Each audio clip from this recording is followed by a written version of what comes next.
me hizo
Hola, ¿qué tal? Bienvenidos a esta tercera sesión del coloquio sobre Emilio Uranga y el Grupo Hiperion. En esta ocasión, en esta mesa, contamos con Robert Sánchez, que nos va a hablar sobre el humanismo más nuevo de Uranga, y Francisco Gallegos, que dará una ponencia titulada Accidentality and the Critical Phenomenology of Shame and Angst. Desgraciadamente, Sergio Gallegos, que estaba programado para esta sesión, no nos va a poder acompañar por motivos personales, pero entonces esta sesión tendrá solamente a los dos ponentes ya mencionados. Le paso la palabra a Robert. Adelante, Robert. Gracias, Memo. Gracias al instituto y a todos por estar aquí con nosotros. Yo voy a hablar en inglés hoy porque tengo una ponencia nueva. Originalmente quería escribir algo sobre el nuevo humanismo de Ramos y Uranga, porque Aurelia y yo acabo de terminar una traducción del Ramos's nuevo humanismo, 1940, pero tengo un due date. I have a commissioned paper that's due this month, and it's about Mexican philosophy. And so I'm in the middle of this right now, and I wanted to present it to you and get feedback on this. And it is about Uranga in the end. And so I thought this was a perfect occasion to share with you what I'm working on and to see if you can help me improve it. Can I share my screen? I have a PowerPoint. Is that possible? Sí. Lucy, ¿le puedes compartir a Robert para que pueda ver la pantalla? ¿Ya? ¿Ya está? A ver. Sí. Sí. Ok.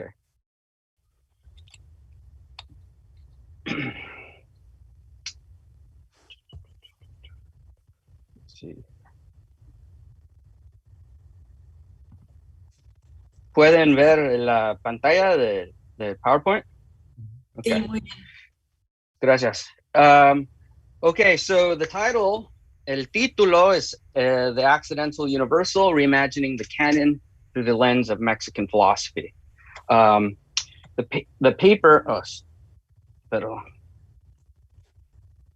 paper is commissioned for an article, for a book that's coming out soon, titled Historiography and the Formation of Philosophical Canons.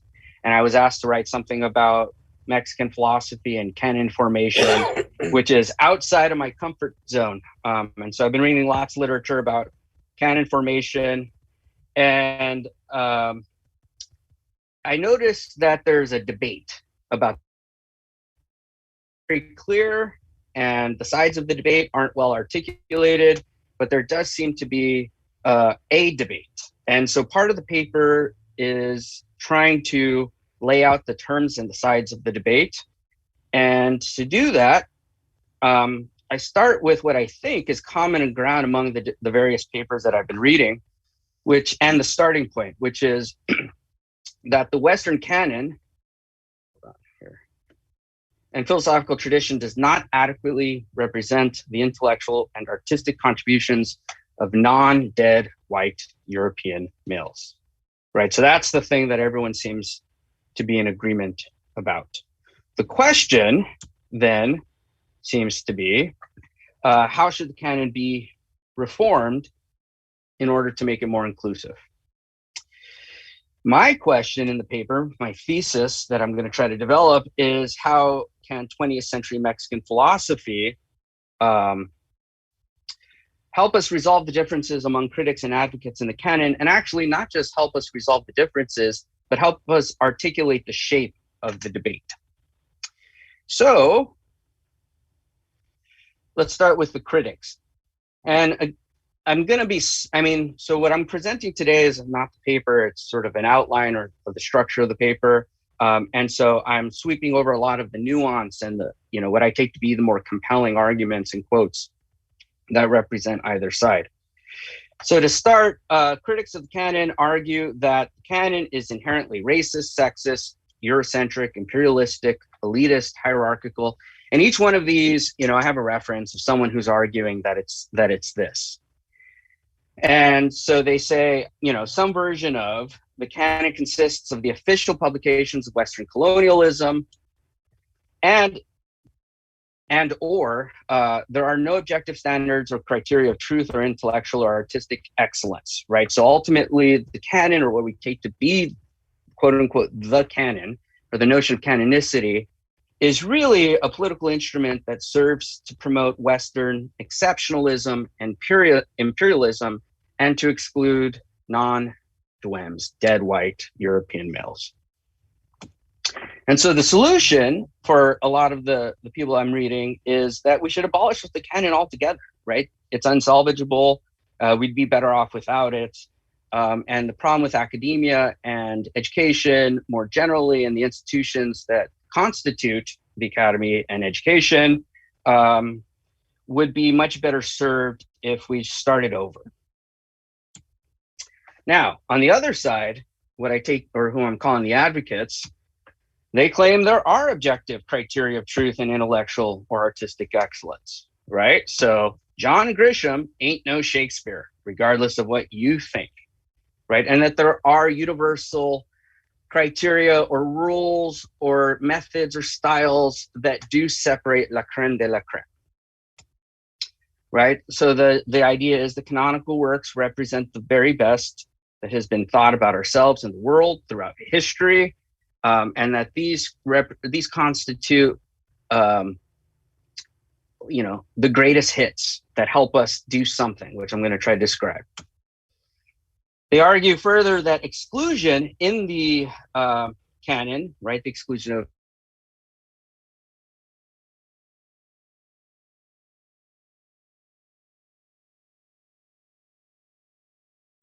Se está congelando Robert, ¿verdad? Quizá, Robert, no te oímos. Yeah. We lost you. So perhaps if you cut your image of your face and just leave, I don't know if that's possible, just the slides, because you're getting frozen. Sí, ya, se perdió. ¿Me pueden oír? Sí, ya te podemos oír. Sí. Okay. Otra vez. A ver. Sí, a ver si así. It's okay?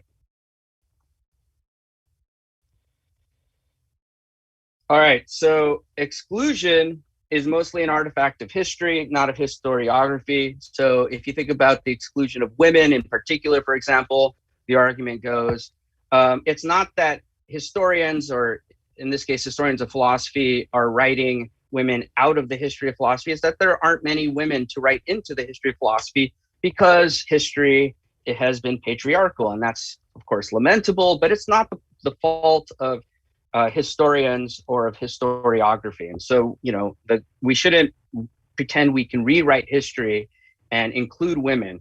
Now, of course, there are some women and some non-dwems that could be included. So the solution to making the canon more inclusive is, right, to make it more pluralistic. And I take there to be two sides of this, backward looking and forward looking. And so the backward looking is to include long forgotten but deserving contributions. So include more women, include a slice of James Baldwin served alongside Dostoevsky, right? One of his main influences. And then, of course, the future orientation of this is to support inclusive practices that promote diverse practitioners moving forward. So, everything hinges, of course, on how we define the canon. And so for the purposes of this paper, I'm relying on the following definition. The modern day canon is a list of classic works that embody in a universally significant manner the common experience of men and women and enable us, by studying them, to grow into the full humanity that we share with others.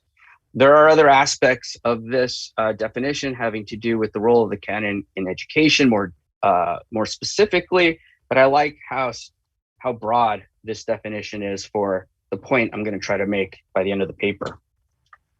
A feature of this definition is that the canon is non-doctrinal, right? And so you don't see, or let me say this conversely, even classicists can appreciate the contribution of Nietzsche, existentialists can appreciate the contributions of Bacon and so forth, right? And so the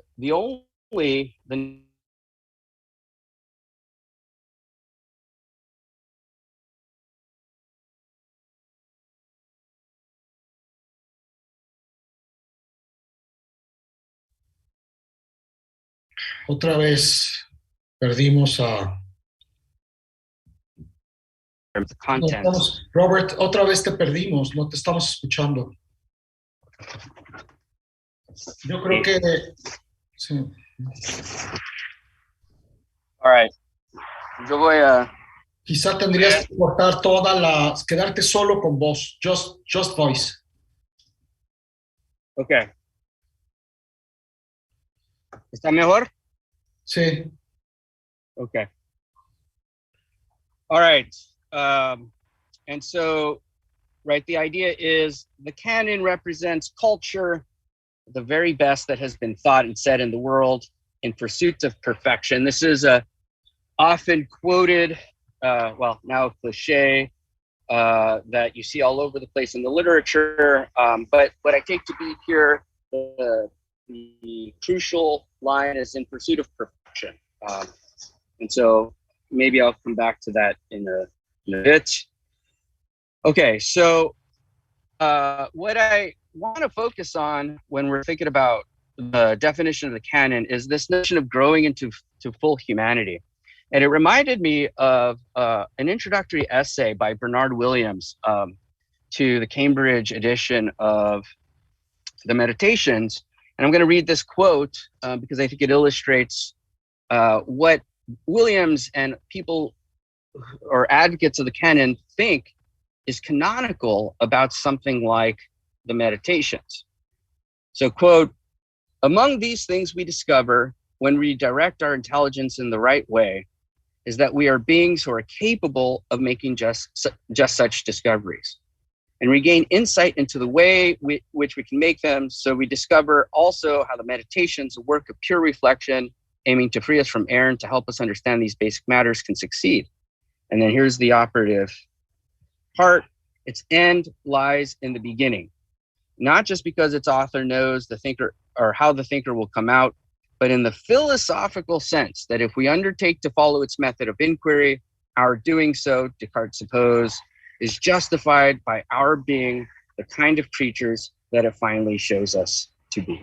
And so what's interesting about this is just the recognition that, right, the Meditations hypothesize what makes us human, right, and our human potential, but specifically it crafts an occasion or a guide that invites the reader to achieve this full potential, right? And you could say, I think the same thing about, well, any canonical work, right? If you think about Hamlet, you hear people say, well, Hamlet is more human than humans, and the way that it helps us to recognize this is through the complexity of the spectrum of a range of emotions that it guides us through and leaves to the reader the opportunity to work through the complexity of the human condition on their own. Okay, so now switching gears, how is Mexican philosophy going to help us out? Well, the argument of the paper, the thesis of the paper, is that neither of the solutions that I find in literature is adequate, right? I don't think we can get rid of the canon altogether. And I also don't think that the idea of making it pluralistic is sufficient, right? And so I'm going to try to reconstruct the philosophy of lo mexicano in a way that helps us understand why that's the case and what to do about it, right? So in the Ethics, Vasconcelos claims that modern Western philosophy, and it's talking about Bacon, empiricism more generally, Anglo-Saxon philosophy, specifically Dewey's pragmatism, serves, quote, the cult of empire by obscuring the universal laws of math, religion, aesthetics, and philosophy, which recognize and help us to cultivate a universal spirit that unifies us. So authentic philosophy, or universal philosophy, by contrast, is an instrument of liberation that might curb the selfish appetites and the claims of nationalistic or hemispheric exceptionalism. So one of the lessons I take or I draw from Vasconcelos, and actually from the continuity between the Mexican philosophers I'm introducing, is that of all the criticisms, so racism, sexism, Eurocentrism, the criticism that the canon is imperialistic is, I think, the most instructive. So I'm trying to understand in what sense the canon is imperialistic. I turn to Villoro and a paper titled The Philosophy and Domination, in which Villoro claims that philosophy is ambiguous. On the one hand, philosophy doesn't know, it thinks, he says, right? It's a never-ending, disruptive exercise of questioning framework assumptions, unwritten beliefs, or paradigms that precede scientific explanation. But on the other hand, these texts or these efforts by philosophers to undo or disrupt questioning or framework assumptions have a way of converting into doctrine or tradition or ideology or knowledge, right? And in which case philosophy is used to justify constituted political power in the name of achieving what Villoro describes as social cohesion, right? So Villoro, in this paper, he argues that the aim of philosophy is primarily or originally to undo the repetitive, stationary, customary, traditional thought and practice, right, in order to conceive of what is different or better, right, despite pressure to achieve comfort, security, and social cohesion, which the dominant ideology serves to protect. So a lesson here is that on a certain reading, canonical works are originally liberatory, even if they're later used to serve ideological ends. Now, I move on to, or I introduce a few works by Zea, and right, for Zea, I argue, look, the problem isn't that, or just that Western philosophy is a kind of gunboat philosophy, right, one that serves the cult of empire, right? It's specifically that the canon is used to define and promote Western exceptionalism. And so what do we mean by exceptionalism? Well, it's this idea that, quote unquote, the West is uniquely exceptional in that it alone constitutes a sustained and continuous tradition of universalizing thought for the sake of achieving a single comprehensive political community grounded in a common humanity. So again, we're back to this notion of a common humanity, right? So when Zea is talking about the imperial passion, right, he's talking specifically about its passion for universality, which under one version of this story, we can argue begins in Renaissance humanism with the rediscovery of Ptolemy's Geographia, which tries to integrate physical geography. We find it in the grafting of Christianity onto classical texts, the development of science and technology, and maybe most powerfully we find it in political philosophy, one that aims to transcend cultural difference for the sake of global citizenry. Now, how does all this fit together? Well, I think what's happening here is that we have this notion of epistemic imperialism, as I'm calling it, that is a kind of what Linda Elkoff has called an epistemology of ignorance, right? And the idea here is that the Western tradition suffers from what she calls a transcendental delusion, belief that thought can be separated from its specific, embodied, and geohistorical source. Philosophical ideas and arguments on this approach can be discerned and assessed without attending to the location of their genesis, right? And so when we talk about Europeans as the vanguard of the human race, on this version of the story, it's largely because they fancy themselves to have achieved a universal form of thought in the form of Christianity, geography, science, reason, and democracy. Now, what's problematic about this is not just the what, but the how of epistemic imperialism, right? And so, quoting Elkoff, she says, one needs to know nothing about the other, their beliefs or practices, except what they are not. Hence, the contrast class for establishing the boundaries of civility or humanity is not defined in terms of self and the other, but in terms of the self and the not self, right? And so Linda Elkoff is a Latinx philosopher, not of Mexican descent, but in this paper that I'm quoting here, she draws a lot of work or heavily from the work of Mexican philosophers. So what's going on here, I think, is that the problem with historiography is not just that it is not more pluralistic or multicultural, it's the structure of the exclusion, right? So it's not, when we exclude these non-Western texts, right, it's not based on a careful examination of diverse philosophies, right, which he calls the other. It's the ignorance is justified a priori by the logic of exclusion, right? So either diverse practitioners are part of the universal march of history, which is this idea of the West, that the West has of itself, right? And in which case others are late to the banquet of culture or civilization, as Reyes puts it, Alfonso Reyes, or they are different, right? And their contribution is based on that difference, read as a form of particularity or cultural specificity, which is not universal, read as a form of inferiority. So again, I'm arguing that, right, making the tradition or canon more pluralistic is not enough because it won't undermine the structure of exclusion.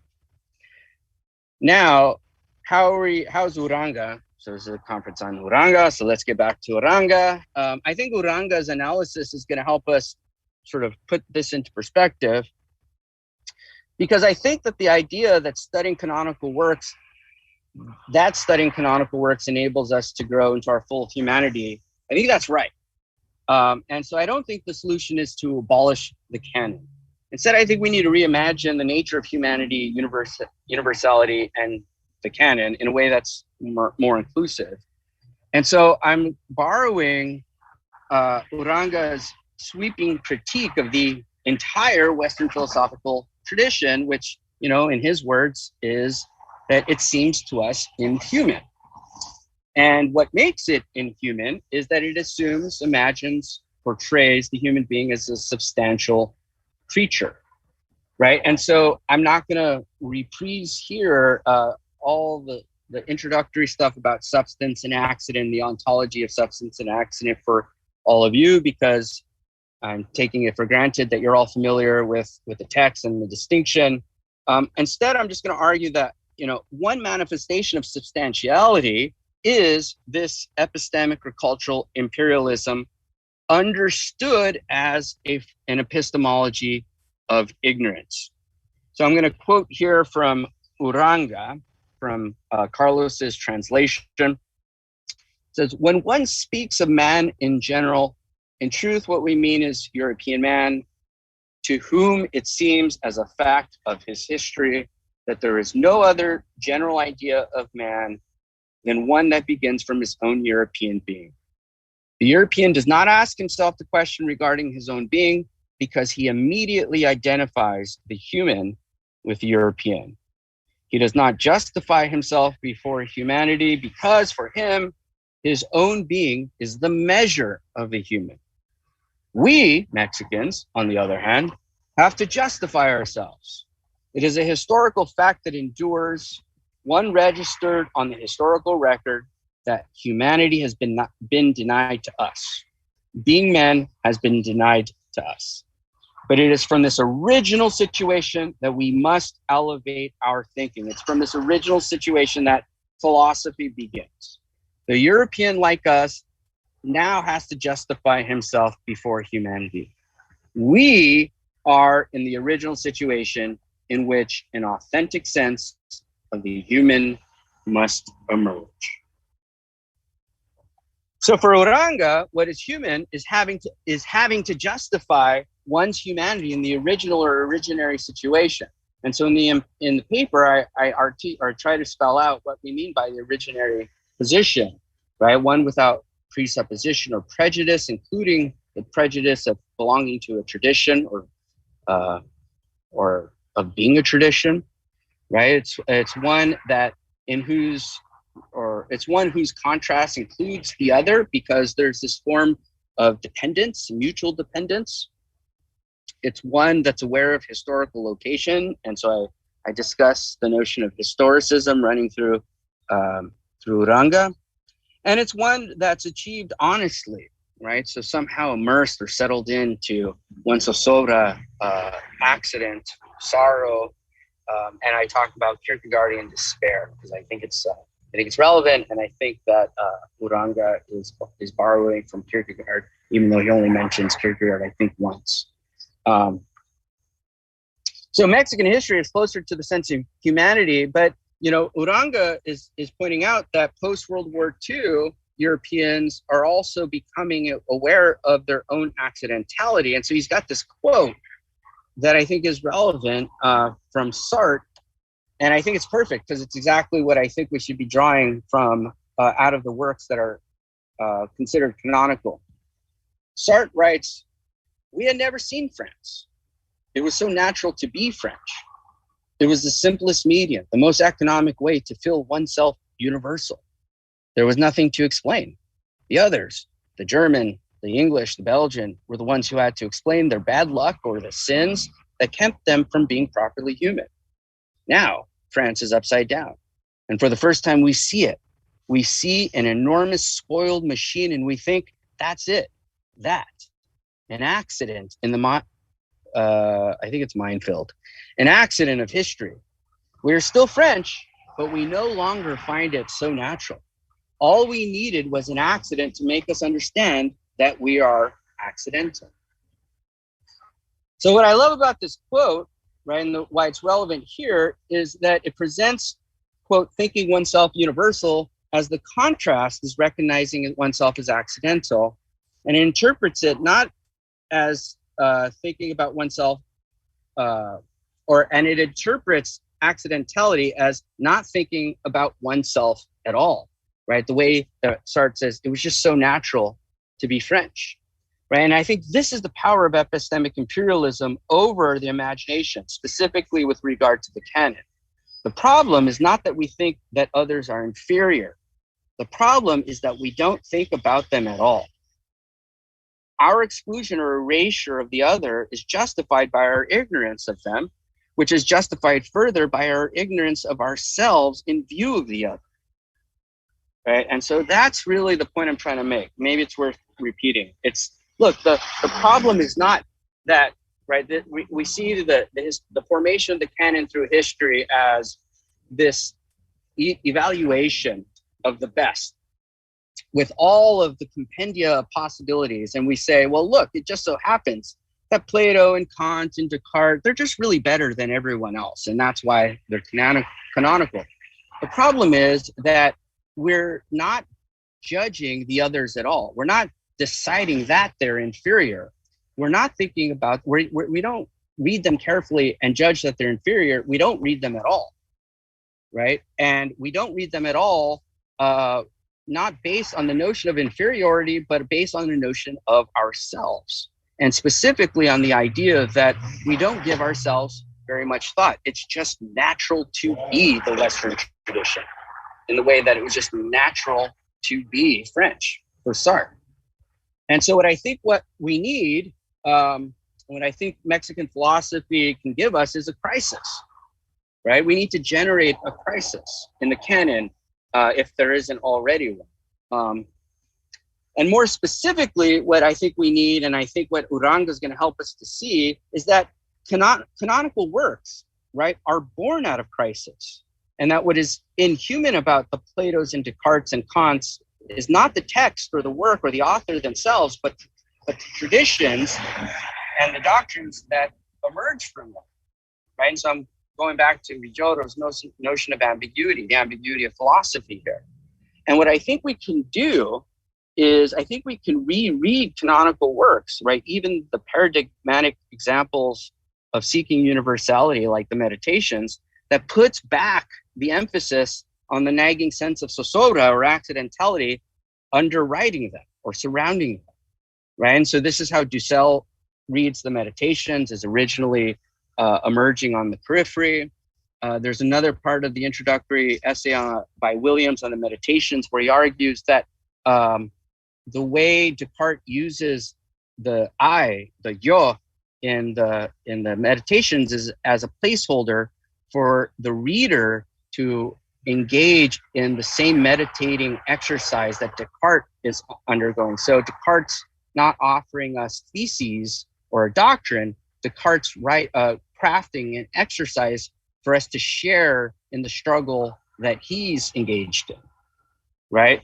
And so, I end the paper talking about the context of the meditations, right? And how, Descartes wrote the world in somewhere between 1629, 1633, and he published the meditations in 1641. But what was Descartes' world like at the time?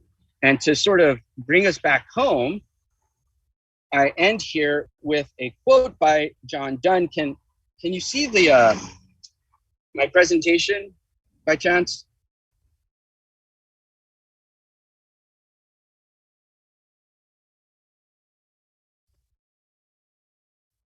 Yes?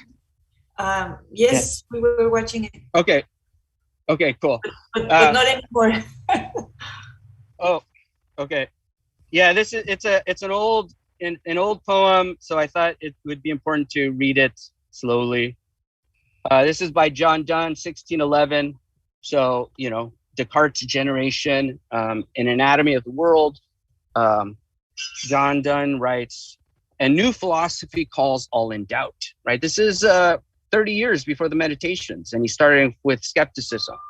"The element of fire is quite put out. The sun is lost," or specifically the centrality of the sun is lost in the earth, "and no man's wit can well direct him where to look for it. And freely men confess that the world's spent, when in the planets and the firmament they seek so many new. They see that this is crumbled out again to his atomies.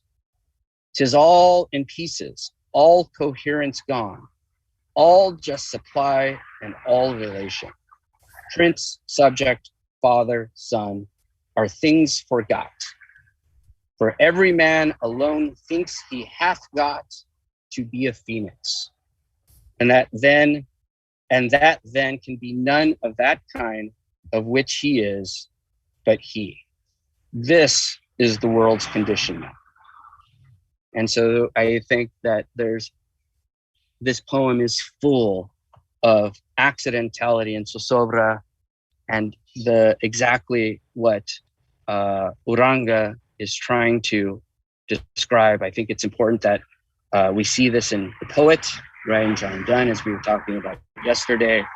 And I think this is the originary position that Descartes occupies in writing the Meditations, that every man hath got to be a phoenix, right, has got to invent himself a brand new. And so in the paper, I argue that we can reframe our understanding of the canon not by abolishing it, but by rereading what we already take to be canonical works. And I think we'll find accidentality underwriting them. And I think the emphasis on accidentality will give us particularity, which will make the structure of the canon more inclusive. Thank you.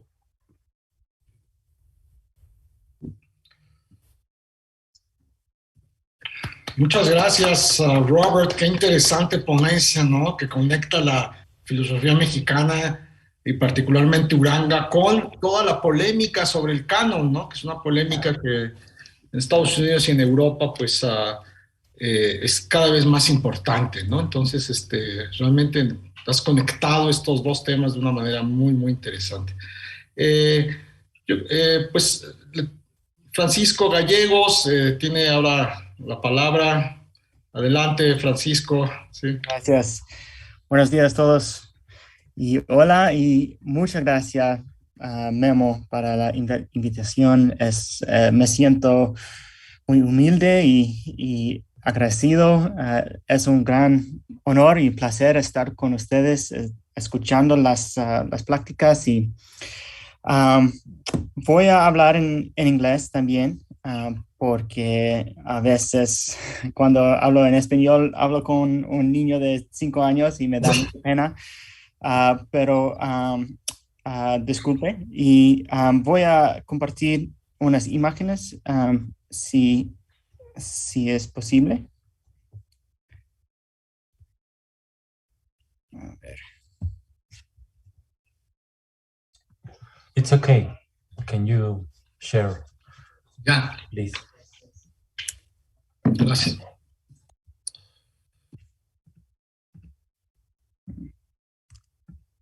A ver.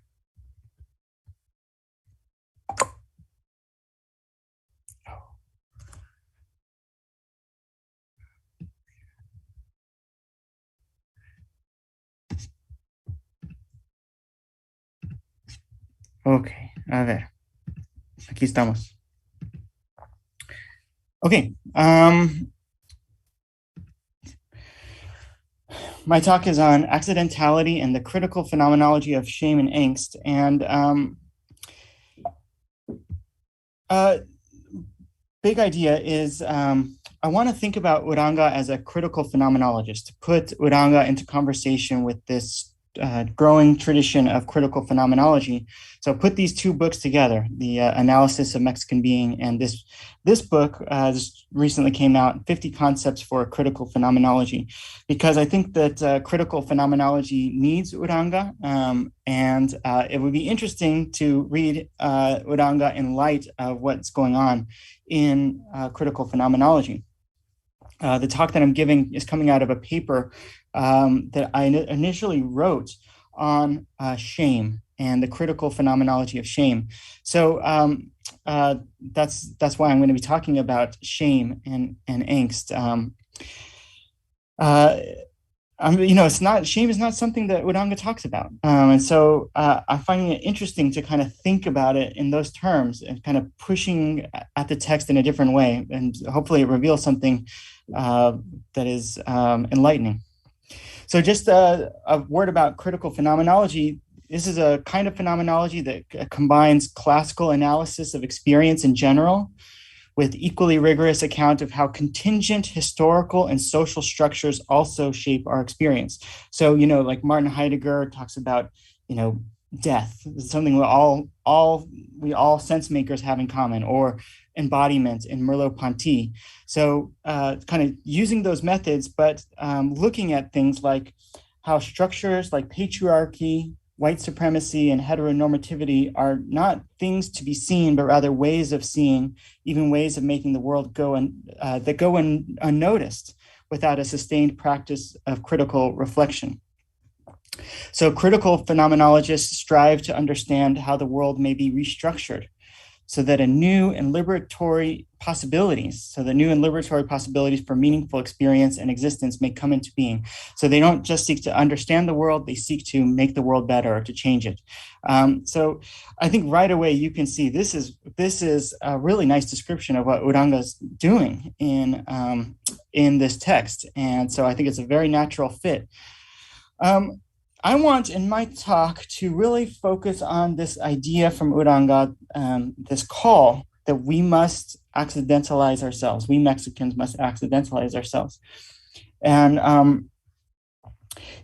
I find this just a fascinating idea, and I want to kind of unpack it and put it into terms that Uranga didn't use himself, and to see, if I'm getting at something real in the Uranga, and if it reveals something about the world as well. So basic idea is that Mexicans are finding themselves accidentalized by others, by their circumstance. This is kind of where Ramos begins, with this inferiority complex, sense of always having this self-conscious uncertainty. And Uranga says, we want to transform that condition and accidentalize ourselves, takes up that accidentality as a project. And that will be somehow liberatory, somehow empowering. So I want to unpack that a little bit. And I'm going to do that by looking at three claims. First claim is that accidentality is the experiential core of both shame and angst. So Uranga doesn't talk about shame doesn't talk much about angst either. So this is kind of pushing in a different direction, but we'll see if I can convince you that that's true. And that's faithful to the texts. Second claim is that shame is often oppressive, but angst can be liberatory. And so by embracing accidentality, it's possible to transform shame into angst and thereby resist oppression and open new liberatory possibilities. So I am trying to understand this idea that we must accidentalize ourselves into the claim that we must transform our shame into angst. I want to sort of unpack that here in this talk. Part of my motivation, really the question at the heart of this for me is, what does it mean to transform one emotion into another? Is that even possible? How do you transform shame into angst? Whether or not that's a good reading of what's going on in Uranga, I just think that's an interesting question.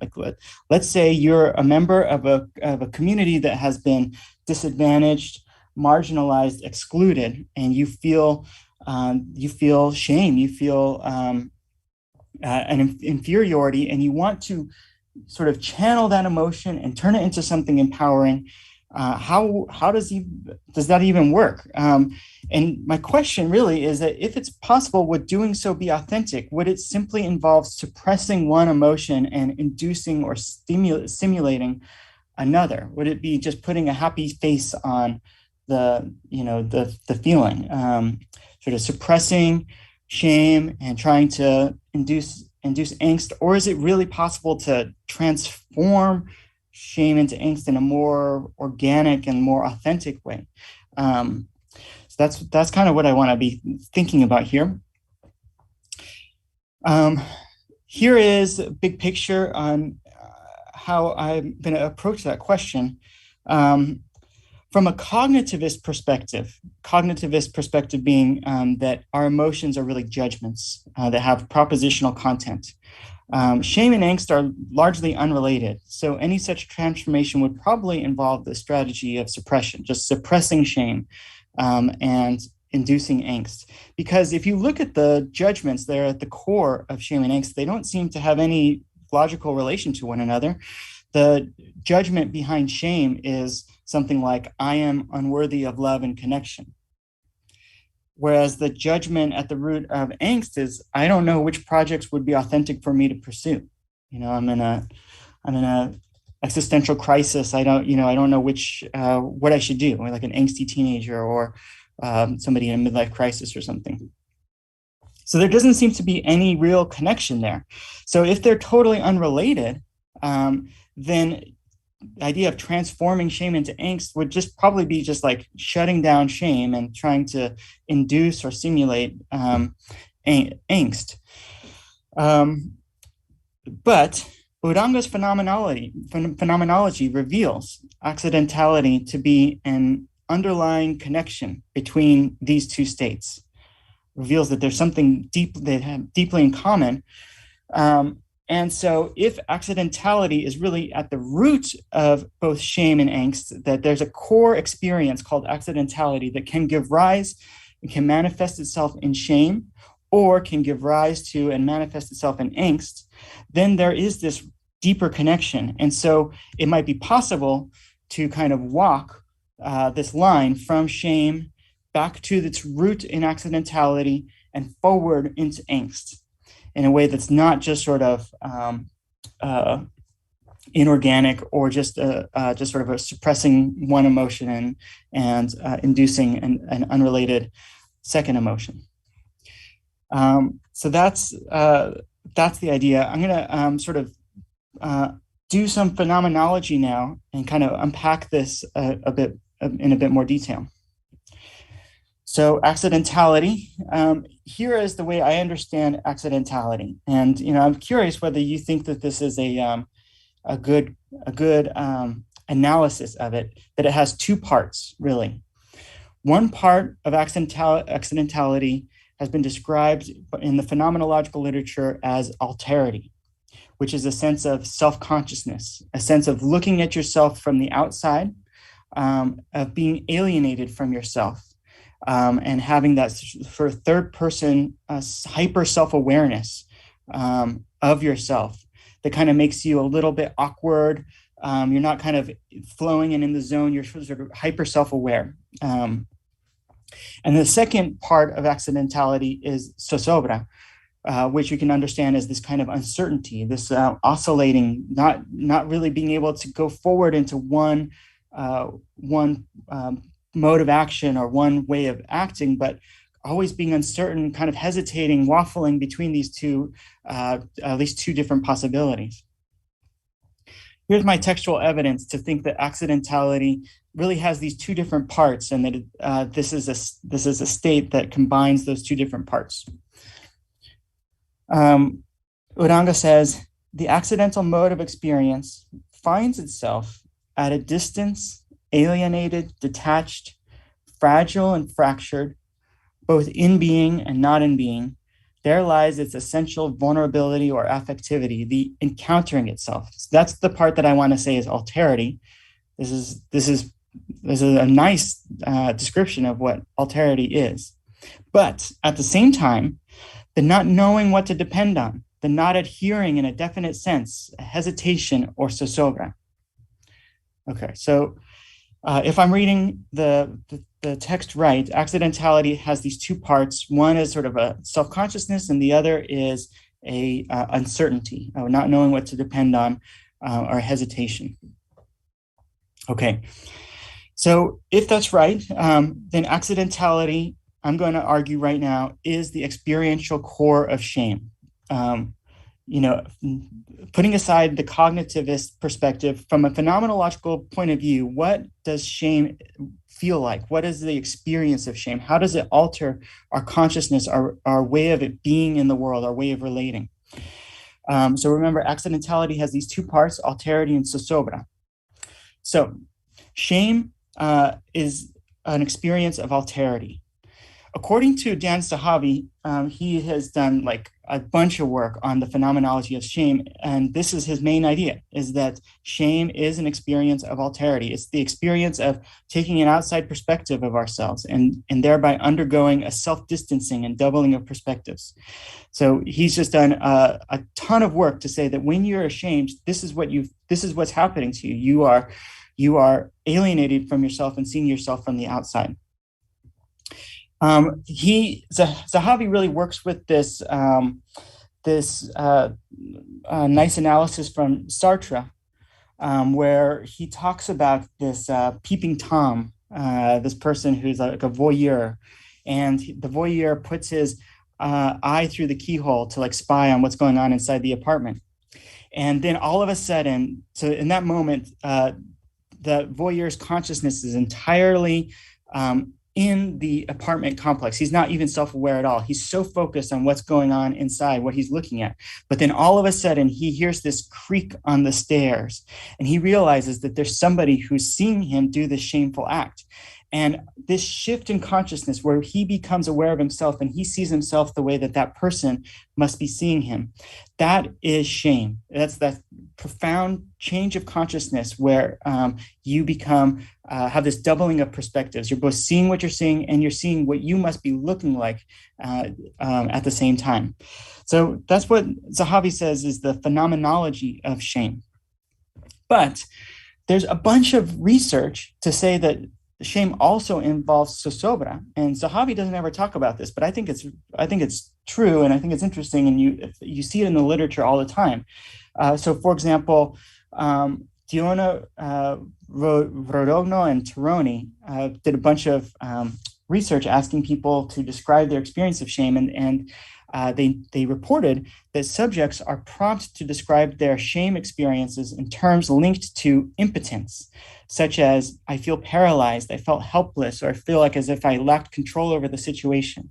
And I do think that when you're ashamed, you don't know what to do. There's like a feeling of stuckness. You might think you want to act one way, but then you hesitate and you think you might want to act another way. And I think that that's an important component of the experience of shame. So if that's true, that the experiential core of shame involves this alterity and this zozobra, then we can, that's the reason for thinking that accidentality is the experiential core of shame. And we can also argue that accidentality is the experiential core of angst. So again, we'll take this in two parts. First, angst involves alterity. It involves seeing yourself from the outside, self-alienation. So this comes from Heidegger, who obviously Uranga was deeply in conversation with or thinking about. Heidegger writes in Being and Time that anxiety brings Dasein face to face with its being free for the authenticity of its being. In anxiety, one feels uncanny. So you have this sense of like tripping out, like, who am I? I am this thing. I am myself, and you don't know what to do with yourself. You are free to pursue any project, and you say like, well, which one should I do? And you realize that there's no answer to that, and it makes you feel kind of alienated and unfamiliar with your own self. And he also argues that angst involves an experience of zozobra. Anxiety brings Dasein back from its absorption in the world. Everyday familiarity collapses. So you feel unfamiliar with yourself, and the world feels unfamiliar to you. So these are these two parts of accidentality, alterity and zozobra. So in that sense, accidentality is also the experiential core of angst. So how does this relate to transforming shame into angst?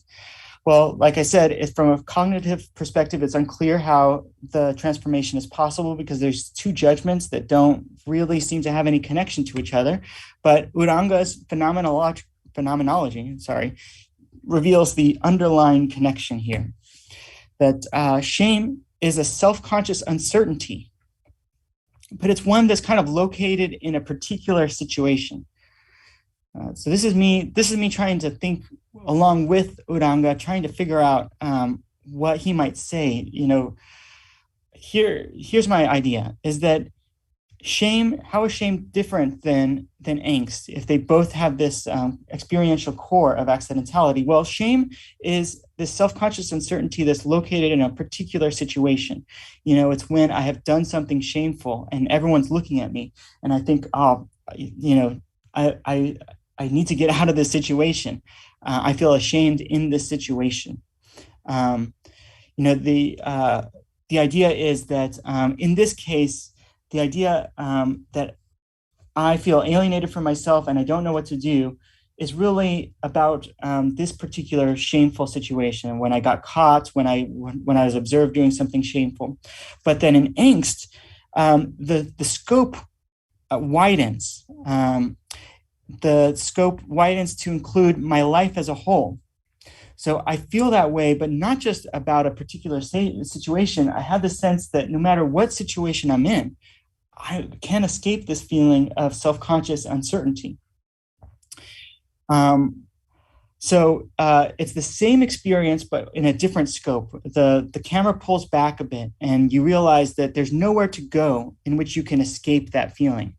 You know, you might, in the shameful situation, you might want to hide or go to a different situation, and then you could escape that feeling. But when you're gripped by angst, the sense is that you can't escape. It's in your life as a whole. That feeling, that experience pervades and transcends any particular situation.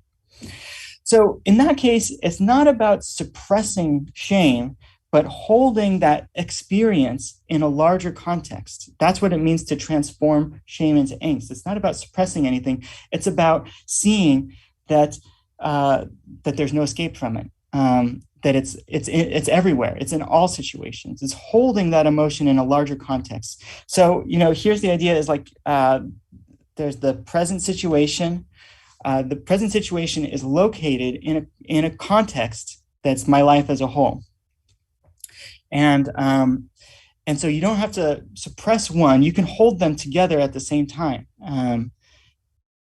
Now, one thing I think is interesting is that you can continue to pull the camera back and to expand the focus of to expand the focus and to include the human condition as such. I mean, you might say like, well, I am stuck in accidentality, but maybe other people aren't. They seem to be okay. But you can continue to pull back the scope and have this sense that this is the human condition, just writ large. So my idea is that if you experience accidentality where your focus is on the present situation, that's shame. If you experience accidentality, but you have the sense that it's in your life as a whole and there's no escaping for your whole life, that's angst. But if you have this experience of accidentality and you have the sense that this is part of the human condition as such, that really is an experience of solidarity, of being siblings in the same darkness, siblings in the same emptiness, in the same uncanniness. So there's a possibility of transforming shame not just into angst but into solidarity that I see sort of implicit in the text here, or maybe explicit according to my reading. So the idea is that in angst, shame is still there, but the situation is not the focus. So it's not about suppressing shame, but it's holding it in a different way, in a different mood. So we must accidentalize ourselves. Here's the way I see it kind of working, spelled out sort of step by step. In the first moment, I feel shame about being excluded, say, from professional and social events with people whose esteem I value. So I have been accidentalized by others. I feel uncertain. I feel self-conscious, and it's because those people don't seem to like me, and this has happened to me by others. Then in a second moment, it would be tempting to try to alleviate this pain, either by finding some way to be accepted by those people, or just by numbing the experience of accidentality, like getting a drink or something. But instead, I can locate this situation in a larger context, shifting my focus to my life as a whole. So I can have a little midlife crisis. Do I really want to be like them? What do I really want? When I was a kid, there was so much I wanted to do and be, but now death is closer than ever. So, basically in this moment, I become gripped by angst. I have accidentalized myself. It's still that same feeling of feeling unfamiliar and uncertain about what to do. But instead of focusing on those people and how they see me and how I'm being excluded, I do it to myself. I say, what do I even want to be? Why am I acting like this? Why instead of that? What would even be authentic for me? I wanted to be it all. I wanted to have it all, but now, death is closer than ever, and I just don't know what to do with my life. So you can do that to yourself, is the idea. And then a possible next moment would be, instead of trying to resolve these questions and thereby escaping my angst and saying, I really just want to be a professor, so I'm just going to commit to that. I can situate my life in a larger context still, shifting my focus to the human condition as such. There's an emptiness at the core of all of us. And so we're all subject to these weird bouts of self-conscious uncertainty. This is my best attempt of trying to understand what Uranga is trying to say when he says we must accidentalize ourselves. And here's the logic that I see playing out there.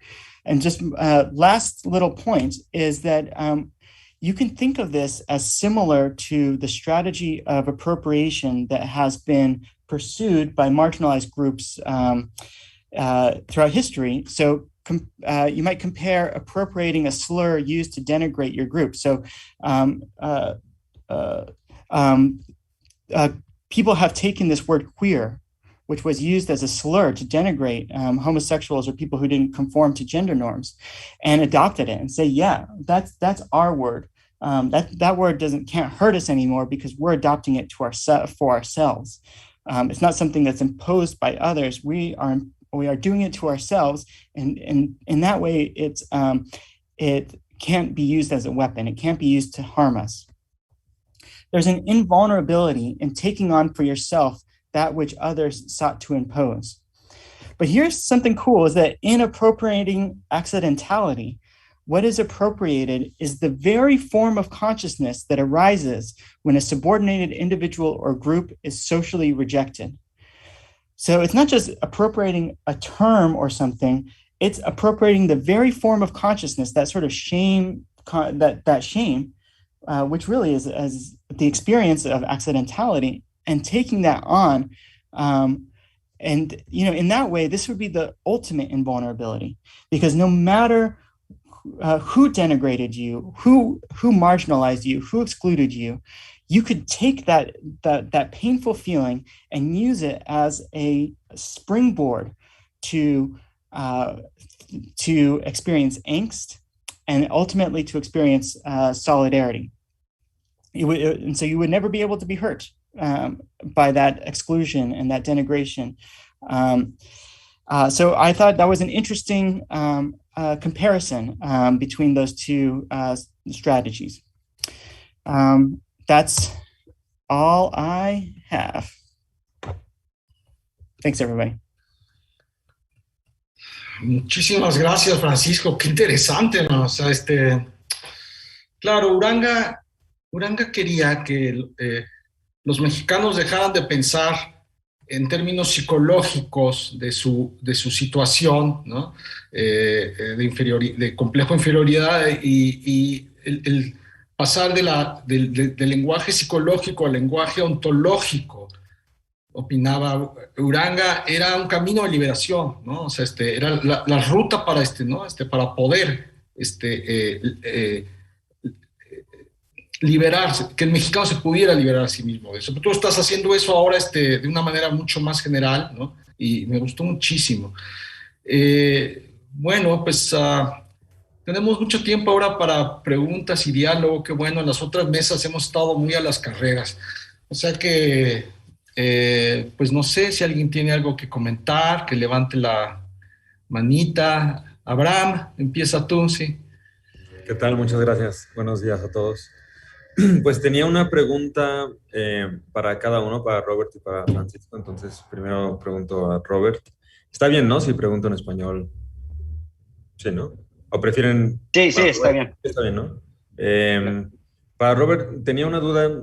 Quería saber qué opinabas sobre esta idea, que es no solo sobre el contenido de las ideas o los discursos, pero también sobre el lugar o la situación política desde donde se producen, ¿no? O sea, me parece un poco lo que hay detrás de esta teoría del canon, es que parece que tiene un cierto contenido, pero de hecho hay algo implícito que muchas veces creo que se puede entender en formas de opresión, ¿no? Como de hecho es opresivo que veamos a estas personas, aun si parece que estamos hablando del contenido de lo que dicen los autores.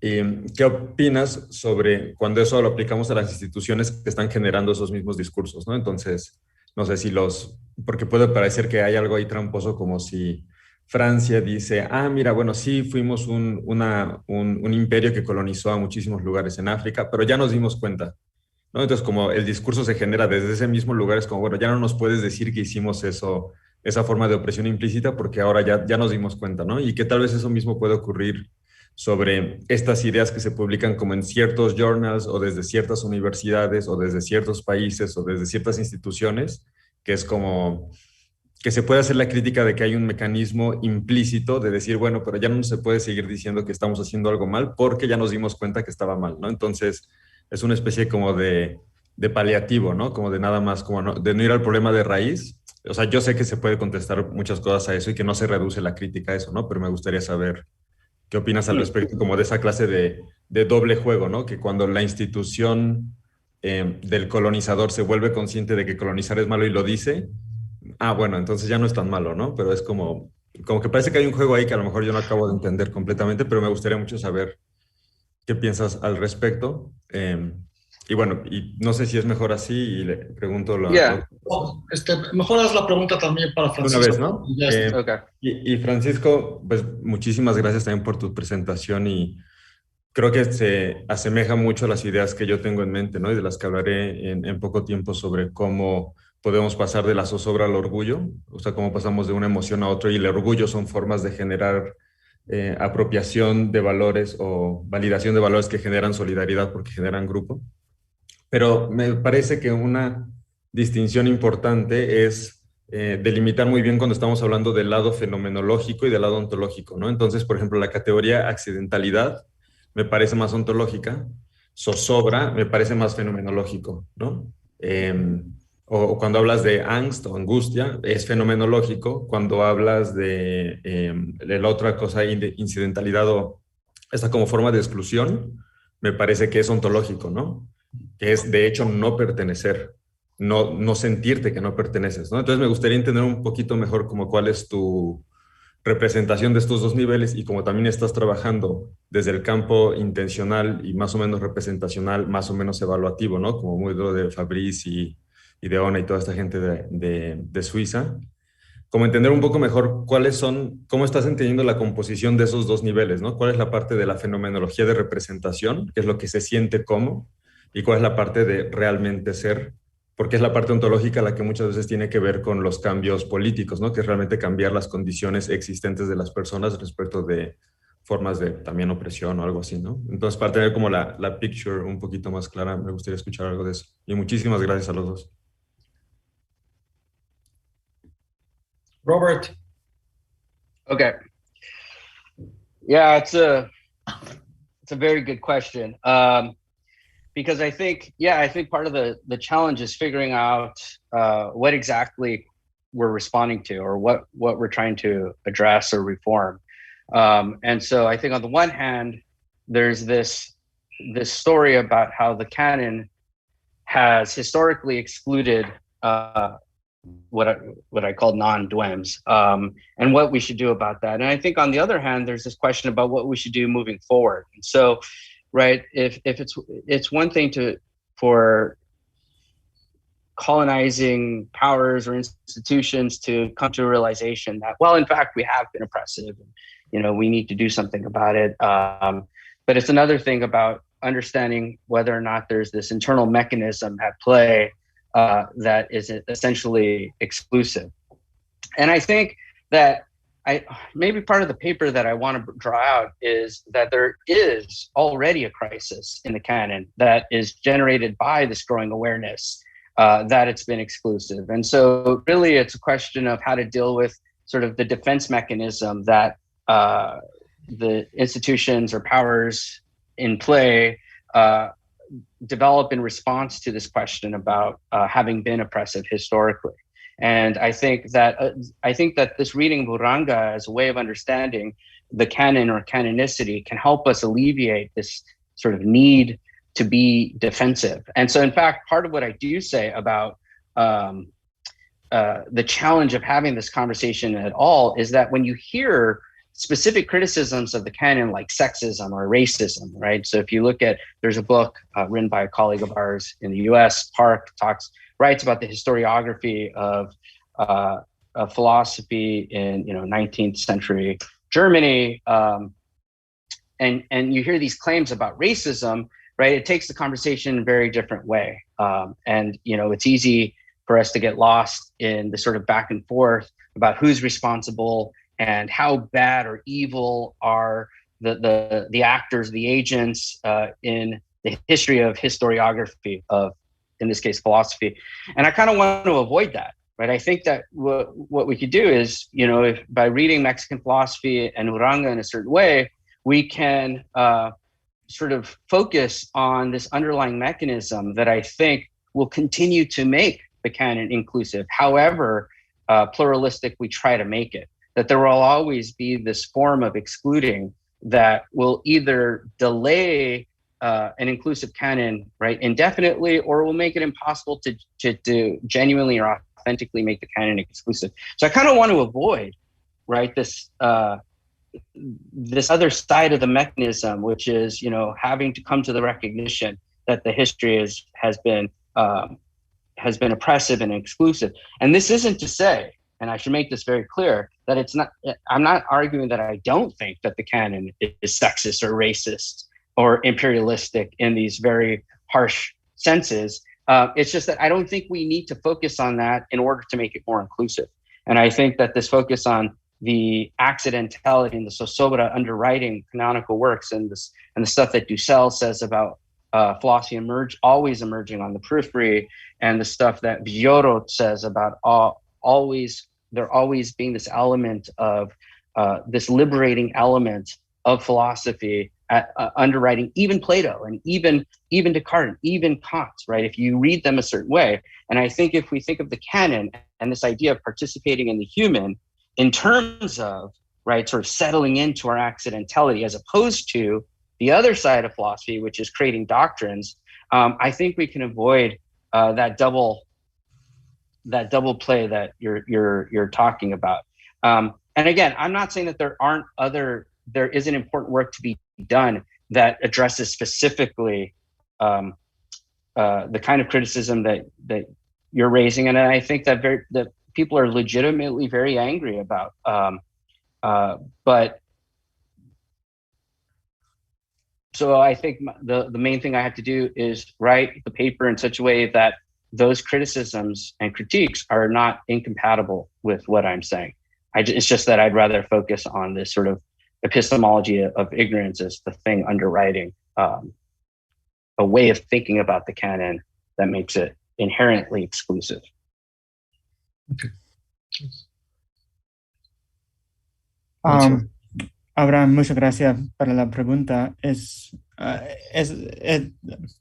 something I have thought a lot about, and to be honest, it confuses me constantly.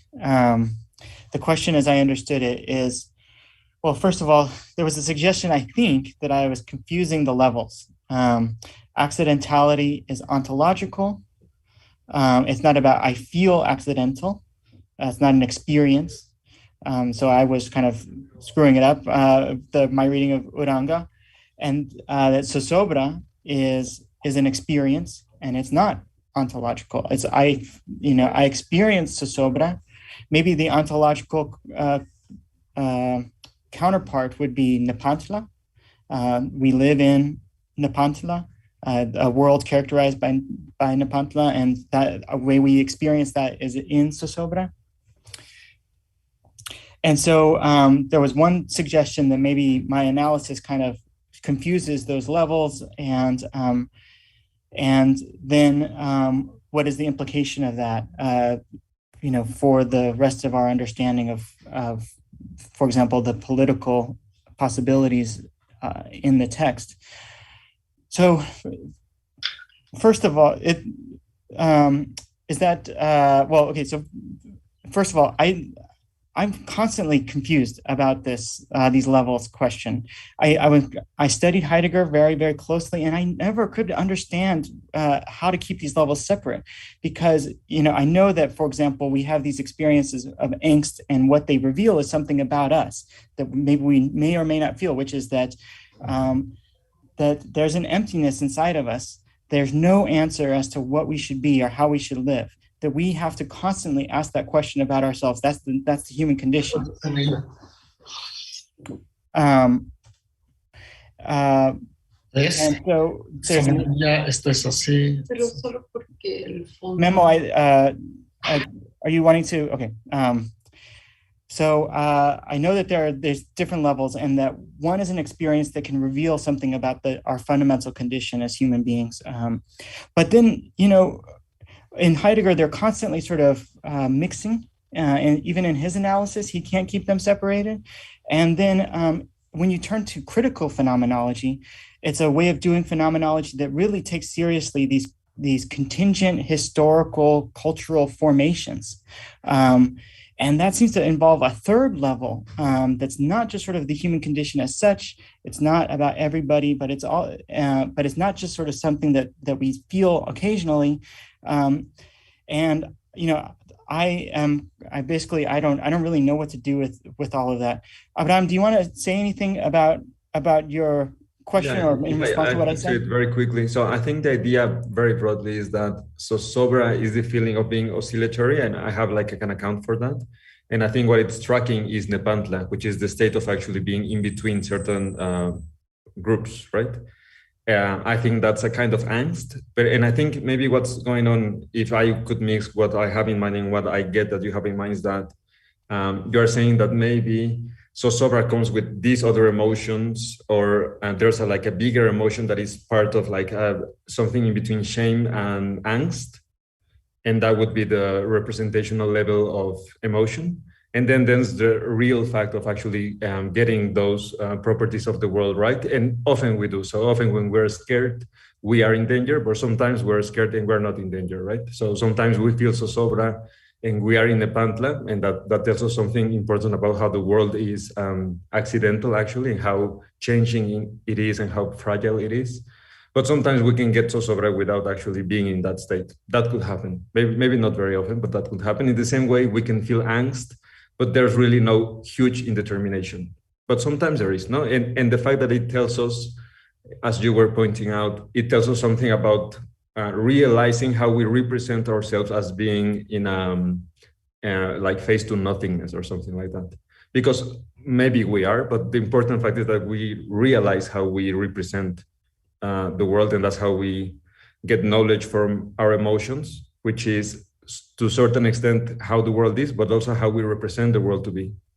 So I think those two levels work well, and once one makes that distinction, like it just flows very nicely to understand Uranga's type of account in terms of representational emotions. I hope that makes sense. Está bien, bueno, Carlos Pereda. Tengo dos preguntas. Una para Robert, que es que no solo el canon, sino toda tradición es un juego de exclusión e inclusión. Y entonces me gustaría saber, un poco jugando al abogado del diablo, si Robert tiene algunos criterios para los cuales regular ese mecanismo de inclusión, exclusión, que constituye no solo todo canon, sino toda tradición, porque en toda tradición incluimos cosas y excluimos otras. ¿Y cuáles serían los criterios que Robert tendría para jugar con este mecanismo? Y la pregunta para Francisco, bueno, tengo que decir que me encantaron las dos presentaciones y que realmente me dejaron muy pensativo.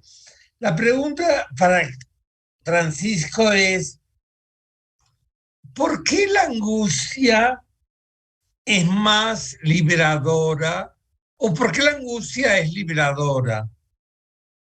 ¿Por qué pasar de la vergüenza, del shame, a la angustia, a la angst? Eso es un proceso liberador.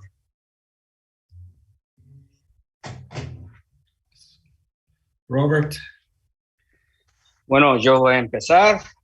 Qué buena pregunta, Carlos. Como siempre, es muy, pero muy importante responder. Es otro artículo, porque ya la ponencia está muy larga, pero the criteria, you're right. I say there should be a canon. And the canon should represent, in some sense, quote unquote, the best. And insofar as there's a judgment of good, better, best, and worse, superior and inferior, there must be some criteria for inclusion and exclusion. And you do see that in the literature that I'm reading. Everyone has not just a set of criteria for inclusion and exclusion, but a definition of what philosophy is in order to generate right? That's that criteria. And so if you know, and everyone's trying to give the most general definition of something like philosophy in order to generate a criteria. Either at the end of this paper, which I have not yet written, or the section that I have not yet written, or in another paper, I think the answer to your question is that the works that belong on the canon are those that help most, or that are best in helping us to immerse ourselves in the accidentality or the originary position that Uranga describes, from which thought emerges and from which philosophy emerges. And I think, so for me, the criteria would be not just those works that characterize or represent the accidentality of their generation that they are struggling with, and that, you know, teach us how to struggle it in our own accidentality as well. But, and as you know, this is kind of my general line of thought, those works that do the best at not saving us from having to do the work ourselves, right? And so it's going to be those works that are crafted in such a way that the reader is responsible for struggling with the issues as much as the author does. And that's why when I come back to Kierkegaard and Descartes and even Socrates or Platonic irony, or of course works of fiction, that what distinguishes the very best, and I think the canonical, from those that aren't necessarily on the list, are not just that they represent the best that is thought about ourselves and the world, but that they do so in a way that doesn't save us from the project ourselves. And Uranga's got a beautiful section, or beautiful few paragraphs, on the difference between liberation and being saved by property and material, right? And so the idea here would be that the theses or doctrines that a philosopher might give us are not the property that would save us from having to do the work ourselves. What they would do is they would give us a project. What characterizes, I think, the canonical works is that they do the best at giving the reader or the audience or the tradition a project to engage in. And that would be, you know, however I end up listing criteria, it would be in the spirit of making that case.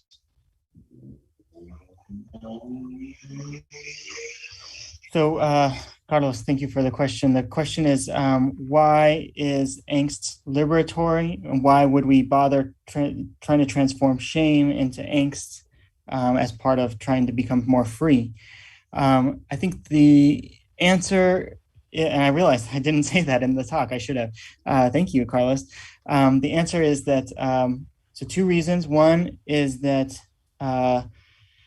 angst tracks something real about the human condition that shame doesn't. So that this goes back to Abraham's question, as these levels are important because shame doesn't reveal anything important about the human condition necessarily the way that angst does, which is angst reveals to us that there is no answer to how we should live, that we are responsible for making that choice. Just like an artist before a blank canvas. There's no rules as to what he should paint. And that's terrifying in some way because you don't know what to do. Why should you do one thing rather than the other?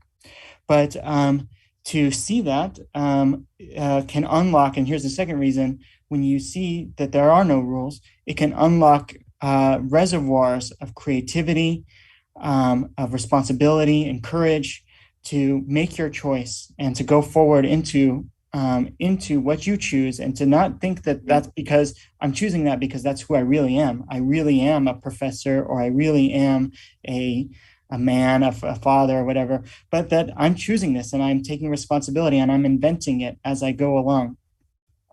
And that's my core thought. And Carlos, I mean, I know that you have thought a lot about this, and your book on exile, it speaks a lot about this experience of angst. And I wonder if you have any thoughts from that perspective, just to add briefly to the conversation here.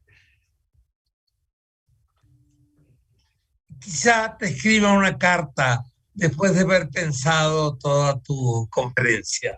Gracias. Gracias.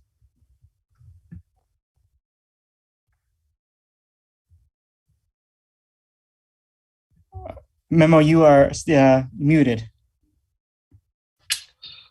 Perdón. Sí, José Manuel, tenemos 4 manos levantadas, o sea que sí podemos ir un poco más rápido. Sí. Okay. Muchas gracias, Robert. Me gustó mucho tu ponencia, también mucho lo que dijiste ahora en tu respuesta de que, bueno, quizás el criterio sería no dar un cuerpo doctrinario, sino una especie de proyecto, ¿no? Y puestas así las cosas, pues en México tendríamos una larga tradición de críticos del canon, ¿no? Desde Antonio Caso criticando las doctrinas cerradas, ¿no? José Vasconcelos, evidentemente, Emilio Uranga, ¿no? Al que mencionas, pero creo que podemos sacar más inspiración incluso de Emilio Uranga, ya no solamente sus críticas a las narrativas sustancializantes, sino su propio ejercicio filosófico, ¿no? Él desde muy joven se sintió fascinado por el género de las reelecciones como género filosófico que pasaban. Francisco de Vitoria, ¿no? Hacía eso. Después de las lecciones había reelecciones, ¿no? Digamos, donde ya el grupo no era unos pocos estudiantes, sino cualquiera, ¿no? Y esto le fascinó a Emilio Uranga y es lo que va después a reduplicar. Lo que me lleva a pensar, no sé tú qué opines, que criticar el canon pues también es criticar los formatos y los géneros tradicionalmente filosóficos, ¿no? Los vehículos en los que se vierte, porque si quieres transmitir y dar un proyecto, pues es muy distinto que si quieres dar una especie de decálogo, ¿no? Para su exégesis. Eso por un lado, y para Francisco, que también me gustó muchísimo lo que escuché en la ponencia, creo que en un intento también por presentar o por hacer este deslinde entre la fenomenología, la ontología, también estamos presentando un Uranga bastante existencialista, ¿no? Esto que acabas de mencionar de que, bueno, el ser humano en la angustia sería como un artista frente a un lienzo en blanco, es una metáfora del existencialismo, ¿no? O el Piper, ¿no? El ejemplo del Mirón, pues es también, eso me recordó inmediatamente al pasaje del ser y la nada, y creo que nos explicas también muy bien cuando Uranga al principio de su libro nos dice que su libro va a producir transformaciones, ¿no? Es casi un objetivo, pero también una promesa. Pues puede sonar un poco engreído, o a qué se refiere, ¿no? Con que unas cuantas páginas van a transformar, pues es lo que dices, ¿no? Es una especie de lucidez. Y hay otros términos que quizás podrías incorporar dentro de la moral cínica, ¿no? Que propone Uranga, porque no deja de ser cínico este letrero de We are here, we are queer, no deja de ser un gesto cínico. Incluye 2 términos, Uranga, discreción y señorío, ¿no? Que pareciera que la mejor manera de rebelarse ante un set de creencias que consideras injusto es acatarlo al pie de la letra. Es una manera de enseñorearse, ¿no? Es una estrategia de apropiación. Entonces me gustó muchísimo que lo plantearas así, porque yo así lo veo totalmente, la moral cínica como una estrategia de apropiación. Gracias a los dos. Gracias, José Manuel, y gracias por tu trabajo y tus esfuerzos. Y two things, 2 cosas. Primero, si me puedes mandar las referencias de los críticos del Canon, de Caso o de Vasconcelos, I would be very much in your debt. I was focusing more on sort of the development of Mexican philosophy as a way of rethinking the canon, not so much on the critiques of Mexican philosophers on the canon. So I would really appreciate those references. That would be great. The other thing is you raise a good objection that I don't think you did on purpose, but it's one that I felt as I was writing the paper. And it's the way that I'm conflating the canon, right? This use, in fact, one of the problems of writing this paper is I hate using the phrase, the canon, because I don't really know what it means. I don't know exactly what it refers to, but you see it in the literature, and it's maybe more the notion of canonicity. And part of the problem there is we lump together not just sort of the great works of Western philosophy or the philosophical tradition, but literature and certain works of science and so forth. And I think implicit in my paper is a critique not of the canon in general, but specifically of certain ways of doing philosophy. And I think that that you're right, that if there's a way of reading Uranga that would get us to sort of rethink or criticize certain ways of doing philosophy, that sort of, maybe we might even say manifest, right, this larger critique of like substantiality. And so it has as much to do with sort of critically examining the nature of philosophy and the methods and styles that produce the kind of philosophy that someone like Uranga would have valued. And so I think as part of your comment, I think what I need to do is I need to make clear exactly what I think I'm referring to when I talk about the canon, and what I'm trying to do, because I think there is a critique of a certain way of doing philosophy sort of couched in there that I'm assuming, but it's not, in this paper at least, it's not the main focus. And so I should be clear about that. So thanks for your comment. And I will just say thank you as well, Jose Manuel. In the past, I have not really known how to understand this stuff on moral cynicism and the cynicism. I didn't really know how to make heads or tails of it. I kind of got the point, but I feel like I'm learning a lot in these discussions about it. And I feel like it's a place where I really want to look in the future.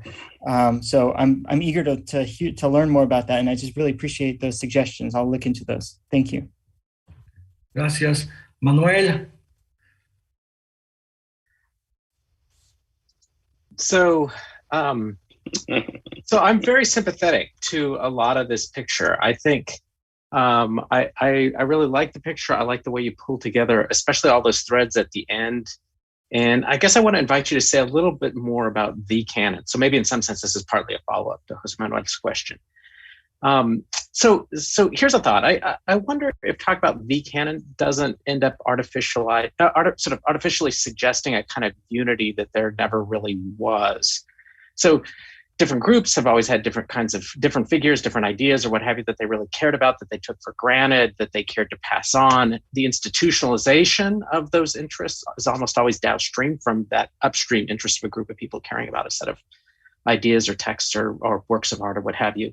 And of course, how that institutionalization is going to go is partly a function of who has social power in a group, however you circumscribe the group. But I guess I would have thought that part of what's going on, and part of why there's something funny about language about the canon, is that, of course, as communities change, the canons change, sometimes informally and sometimes institutionally. And if that's right, then why not think about it this way?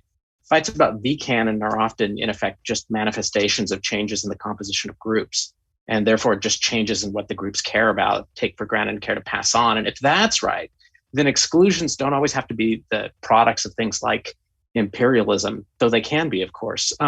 So these exclusions just end up being artifacts about the changing composition of a group of people, and thus changing transformations maybe in their interests, their values, and in their own understanding of a kind of history that keeps getting reconfigured as the people themselves change. So that's a complicated way of saying, why the canon? Why isn't it always that there are just lots of different canons that people are fighting about? And when we talk about the canon, we run the risk of kind of artificially sacralizing whatever the kind of story is of an institution at a moment. But really, what's going on is it's transformations in the people.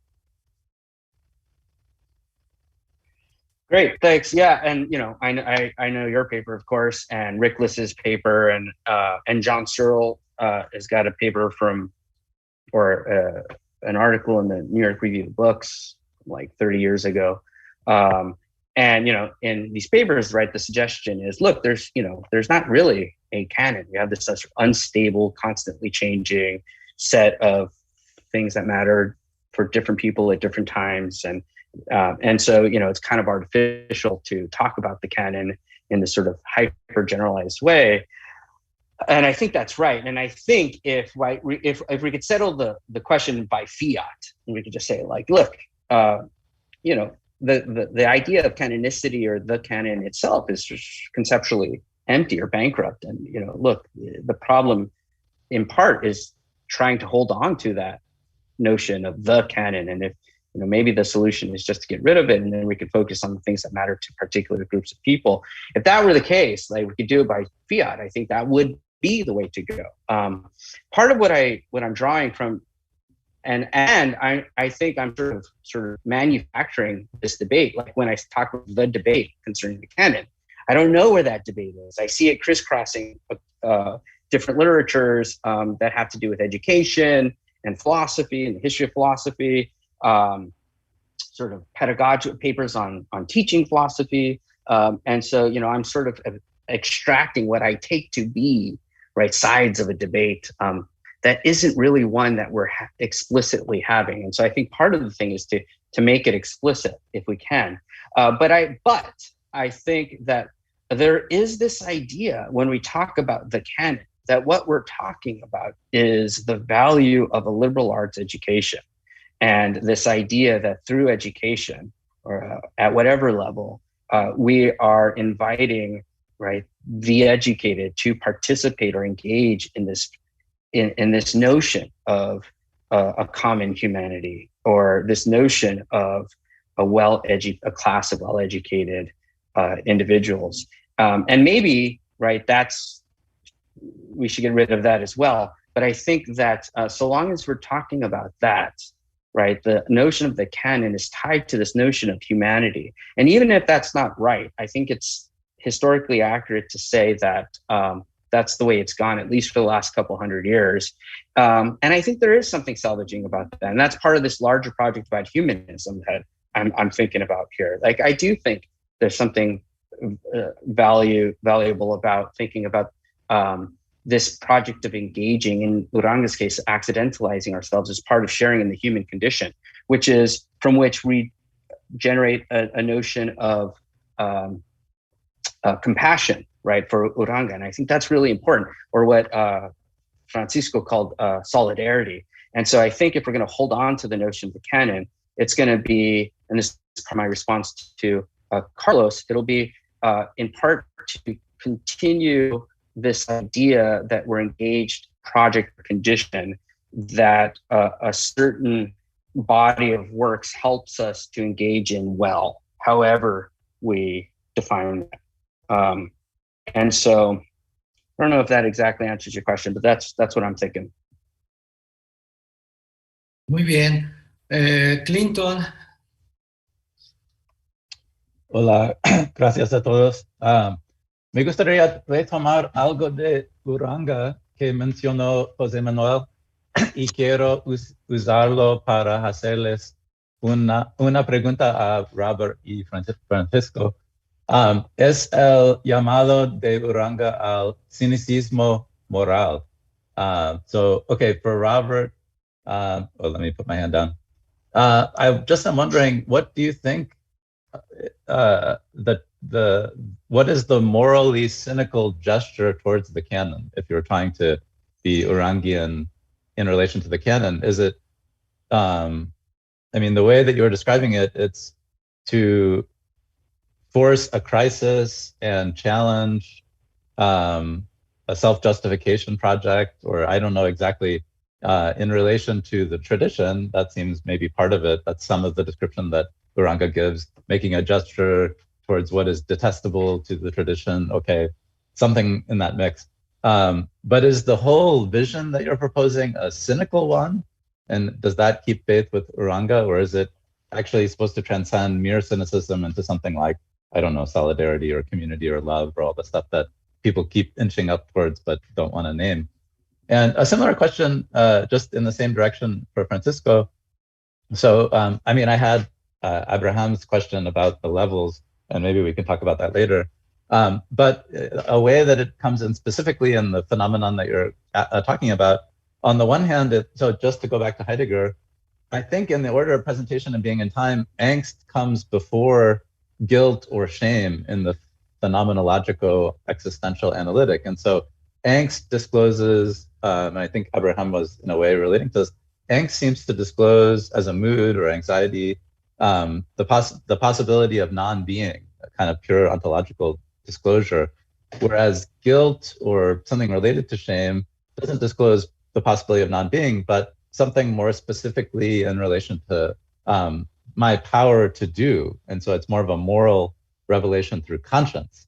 And so I guess both in relation to, you know, the order of presentation, maybe Carlos was asking this too, I think existentially, analytically, it should be angst that comes first, and then shame as a possible way of responding to angst in relation to conscience and freedom.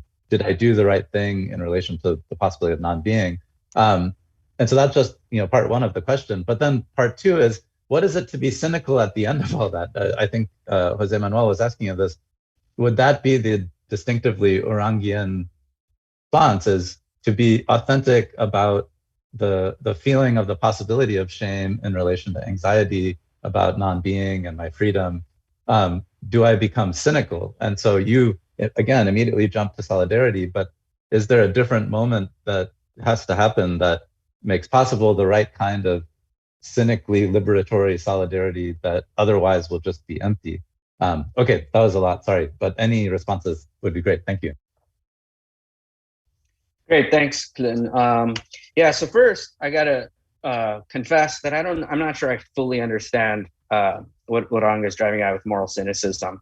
But to the extent that it means something like, right, this inversion of values or sort of fundamental skepticism toward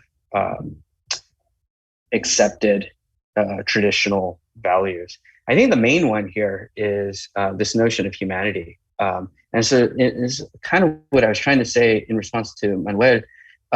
There does seem to be this tradition of trying to figure out what it means to participate in this human tradition or condition, and having a tradition that enables us to do it well. And so, you know, as I was looking for various differences or various definitions of the canon in the literature, including the one that I use, they all sort of make reference to this idea of participating in the human condition, right? What it means to be human.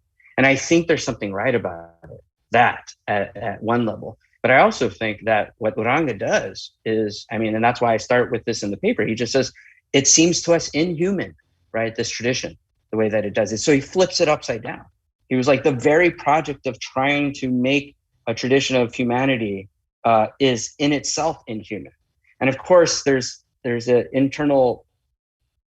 some tension there about how Uranga can talk about the notion of humanity in the abstract or general, the tradition of the human or the man in general in the Western tradition as being inhuman, and doing so for the sake of unearthing, right, some definition of, quote, the essence of man, right? So how we can pull that off. But I think the original cynicism is just inverting it. What you thought you were doing in this tradition of making us human is actually the most inhuman thing that you can do.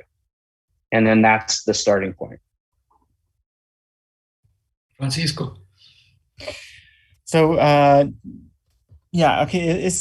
I think my understanding of the cynicism is where you just give up on these false hopes, these false idols. You say, you know what, we're never going to get there.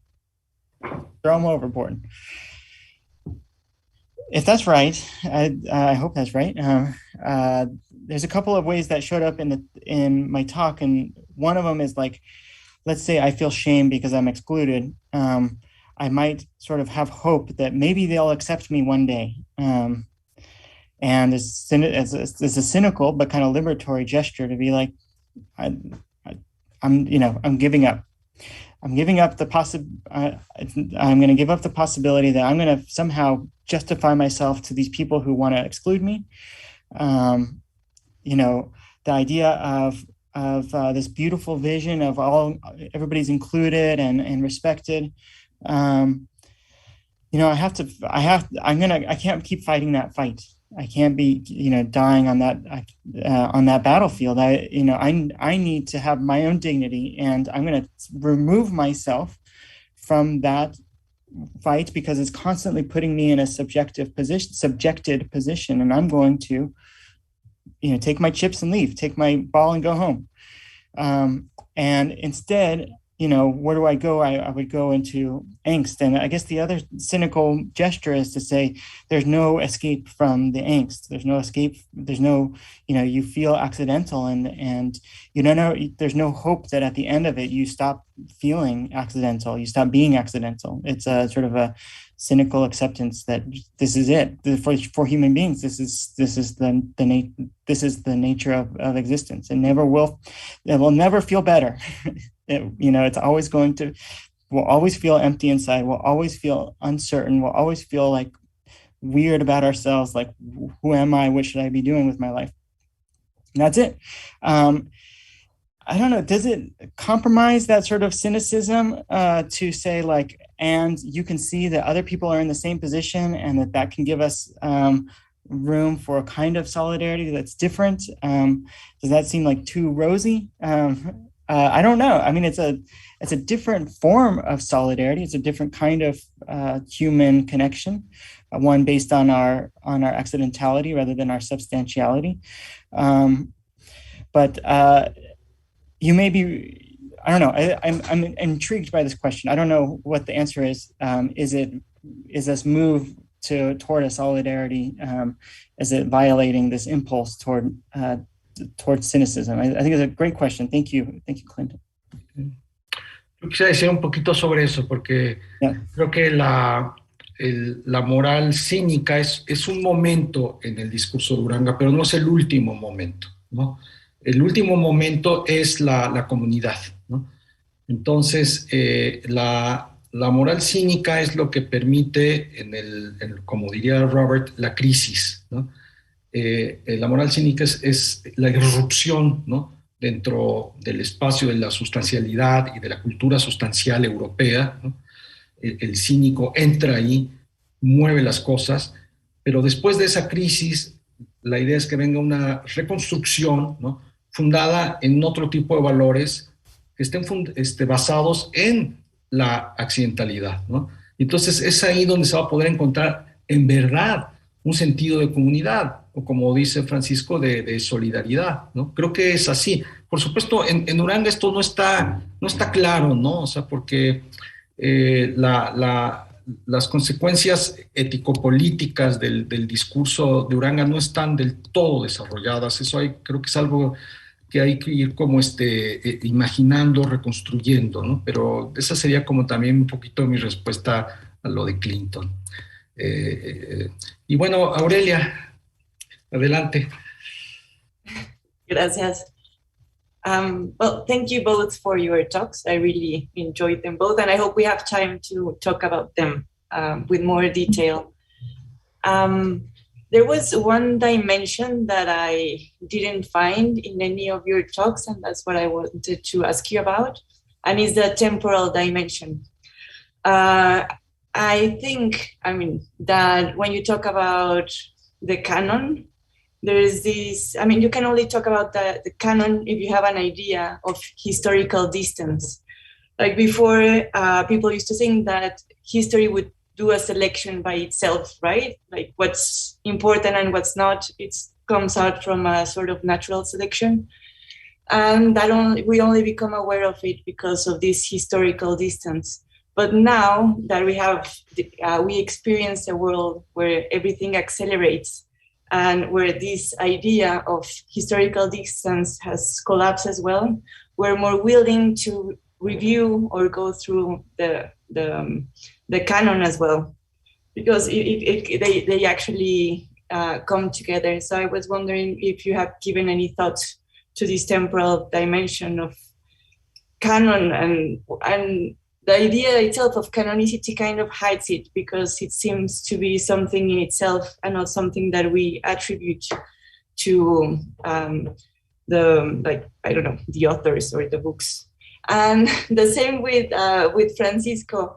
I really like your talk, but I had trouble, associating shame and angst. And I think that one of the reasons that I have trouble with this association, even if I'm willing to agree that it might have like a common core. I think that shame has more to do with my present and my past, who I am or what have I done, whereas angst has more to do about the future.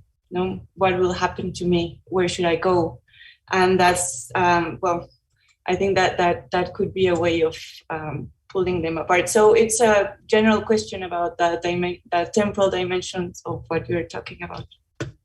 Tenemos solo 5 minutos, entonces por favor, traten de ser muy rápidos. Ya luego le contestan. Sí. Yeah, really quick. That's great, Aurelia. I hadn't thought about that, and I think that what you're talking about is related to what Manuel was suggesting. And you know, there's this idea that, right, the creme de la creme, right, the creme separates naturally over in real time over history, and what we're left with at this juncture is just a sort of a record or a memory of what has naturally risen right to the top. But that the notion of temporality has changed or is changing, and we have this sort of we have to evaluate, or we have to reconsider how our evaluation of those works changes as we're sort of involved in the selection of canonical works in real time as part of it, right, as part of the selecting. I haven't thought about that, but I think, but now I have to. So thank you for making my life harder and having to factor this in. No, I think you're absolutely right.